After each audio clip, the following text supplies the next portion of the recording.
आज बात करेंगे एक ऐसे बुद्धिमान शैतान बच्चे की जो कभी बड़ा नहीं होता, जो हमेशा एक हड्डी के ढांचे के अंदर बैठकर अनगिनत विचित्रमय खेल खेलता रहता है। एक हड्डी से बने ढांचे के अंदर एक विशाल सी दुनिया वास करती है। जिस आंख से आप इस कायनात को देखते हो वो तो दुनिया है ही नहीं, अरे असली खेल तो भीतर चल रहा है। अब जो मैं बोलने जा रहा हूँ उन सभी बातों को जरा गहराई से सुनना। कंप्यूटर के स्क्रीन पर आप जो कुछ भी देखते हो, क्या वो सब आप देख पाते और सारे काम कर पाते अगर सीपीयू के अंदर इतनी सारी चीजें पागलों की तरह प्रोसेस नहीं हो रही होती? एक बहुत बड़ा सिस्टम जिसे हमने डिजाइन किया है, उसी प्रकार हमारा शरीर और ये दिमाग भी एक सिस्टम की तरह है जिसे इस प्रकृति ने डिजाइन किया है। और हैरानी की बात तो ये है कि हम खुद ही इस सिस्टम को समझने में लगे हुए हैं, अलग अलग हजारों प्रकार के तरीकों से, हजारों प्रकार के ज्ञान का प्रयोग करके। पर चाहे हम कितने भी बड़े ज्ञान और विज्ञान को समझकर अप्लाई क्यों ना कर लें, पर जीवन तो हमेशा हमारे लिए एक रहस्य ही बना हुआ है। इस दुनिया का सभी खेल जो आप देख और खेल रहे हो, इसे एक हड्डी के ढांचे से बने खोपड़ी के अंदर एक मन रूपी बच्चे द्वारा खेला जा रहा है। एक ऐसा बच्चा जो आपके शरीर, जीवन और आत्मा की डोर को पकड़े हुए है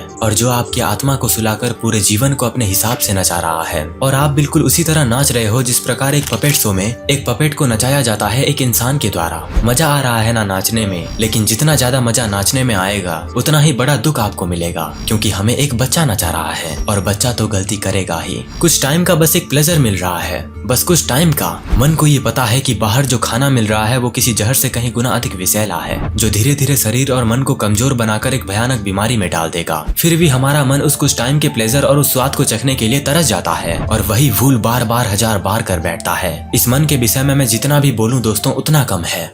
युगों से लोग इसको समझने की कोशिश करते आए हैं। इतनी शक्तिशाली चीज, ये इतनी रचनात्मक है कि ये निर्माण और विनाश करने की अनोखी शक्ति रखती है। एक तरीके से कहूँ तो हमारा मन पूर्ण रूप से एक ब्रह्मांड की तरह है। ये बात जो मुझे हैरान करती है कि वैज्ञानिक दृष्टिकोण से हमारे दिमाग में 100 बिलियन न्यूरॉन्स होते हैं और उनका काम होता है बाहरी दुनिया में जो कुछ हो रहा है उसके इनपुट को प्राप्त करना, हमारे मांसपेशियों को मोटर कमांड्स भेजना, इलेक्ट्रिकल सिग्नल्स भेजना। प्रकृति का ये इतना जटिल विज्ञान है कि ये अपने आप में एक अद्भुत चमत्कार है। भूख प्यास लगी तो ये आपको सचेत करती है। एक मच्छर अगर आपके ऊपर बैठ गया तो बस कुछ सेकंड्स में हाथ को अपने आप उस जगह ले जाती है उसे मारने के लिए। है ना बिल्कुल ये एक कमाल की चीज।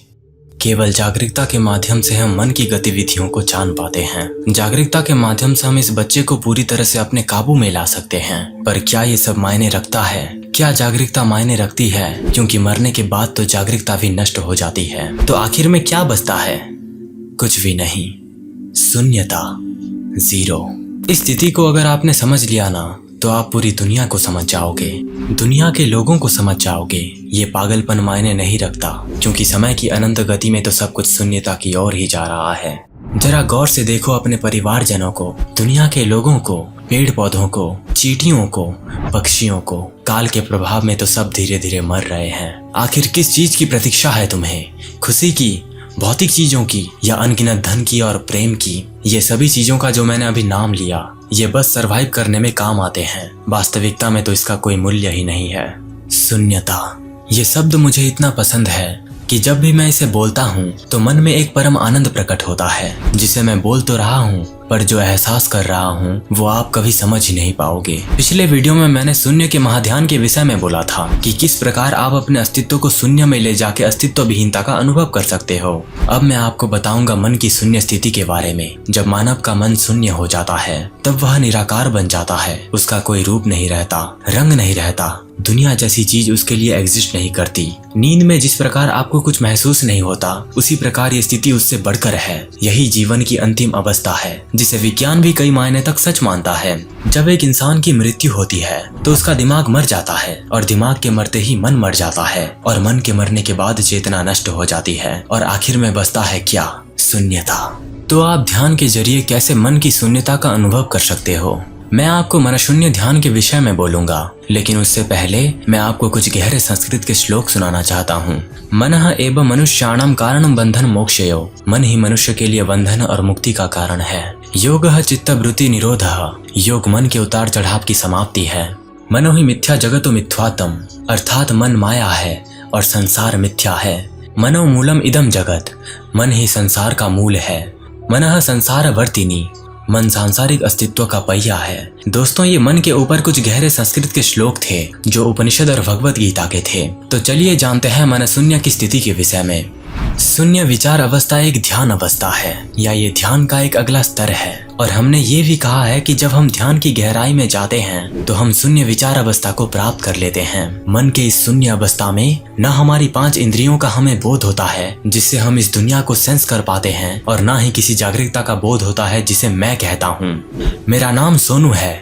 असल में ये मेरा नाम नहीं है, ये नाम तो मुझे सांसारिक लोगों ने दिया है। इस नाम को अगर मैं हटा दूं तो मैं क्या हूँ? एक दिव्य प्राणी हूँ, एक दिव्य आत्मा हूँ, या कुछ भी नहीं हूँ। बौद्ध धर्म के अनुसार शून्य विचार अवस्था तब होती है जब मस्तिष्क अपनी उच्चतम क्षमता तक पहुँच जाती है। शून्य विचार अवस्था ये वो अवस्था है जब हमारा मन कुछ भी नहीं कर रहा होता, वो अवस्था जब किसी चीज का कोई मतलब ही नहीं होता। हमारे मन में कई विचार चलते रहते हैं। ध्यान के दौरान हम अपने विचारों को नियंत्रण करने का प्रयास करते हैं, अर्थात हम कुछ कर रहे होते हैं, लेकिन शून्य विचार अवस्था में हम कुछ भी नहीं कर रहे होते। यहाँ तक कि हम अपनी इच्छा से भी शून्य विचार अवस्था में नहीं जा सकते। हम ये भी कह सकते हैं कि शून्य विचार अवस्था ध्यान की चरम अवस्था है। योगी और संत जब भी ध्यान करते हैं तो वो शून्य विचार अवस्था में ही ध्यान करते हैं। दोस्तों, शून्य विचार अवस्था को समझने से पहले हमें मन का रसायन शास्त्र समझना होगा।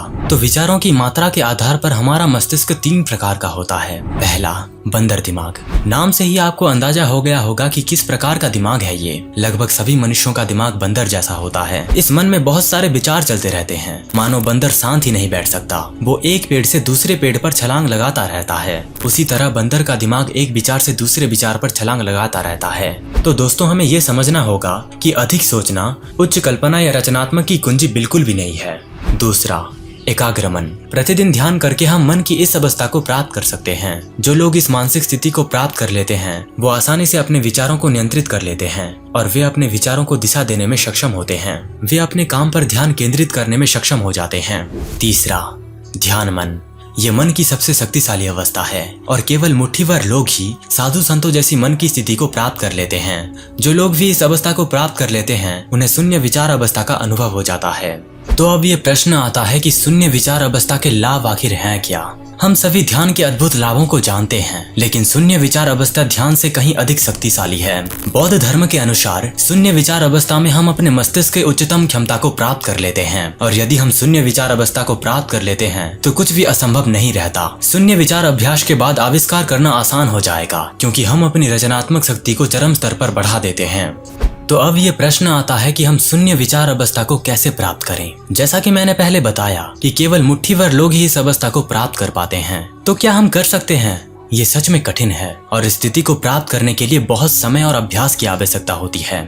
लेकिन एक बात जो हमें समझनी होगी कि यदि हम थोड़े समय के लिए यानी 1-2 मिनट के लिए शून्य विचार अवस्था को प्राप्त करने में सक्षम होते हैं तो हम अपने दिमाग की कुछ क्षमताओं को अनलॉक कर देते हैं जो इस अवस्था से अधिक शक्तिशाली होती है जिसमें हम होते हैं। लेकिन ये चीजें अभ्यास से आई हैं। सबसे पहले हमें अपने विचारों पर नियंत्रण करना सीखना होगा और मन की एकाग्र अवस्था प्राप्त करनी होगी। तब हम शून्य विचार अवस्था को अनुभव कर पाते हैं। यकीन मानिए, अगर आप दिन में 5-10 मिनट के लिए भी स्थिति को अनुभव कर पाते हो तो आपका दिमाग नई अद्भुत शक्तियों का अनुभव करता है। आपका मन चरम स्तर पर पहुंच जाता है। आपकी सीखने की शक्ति बढ़ जाती है। आपके लिए चीजें सीखना आसान हो जाएगा। तो ये था दोस्तों मन की शून्य अवस्था के विषय में कुछ ध्यान के गूढ़ ज्ञान। उम्मीद करता हूँ कि आपको ये वीडियो पसंद आया होगा। आगे आने वाले वीडियोस में हम ऐसे ही ज्ञानजनक बातें करेंगे। और अगर आप मेरी माया की 27 कहानियां वाले डिजिटल PDF बुक को पढ़ना चाहते हो तो उसकी लिंक मैंने कमेंट सेक्शन और डिस्क्रिप्शन बॉक्स में दे दी है। आपका मूल्यवान समय देने के लिए धन्यवाद।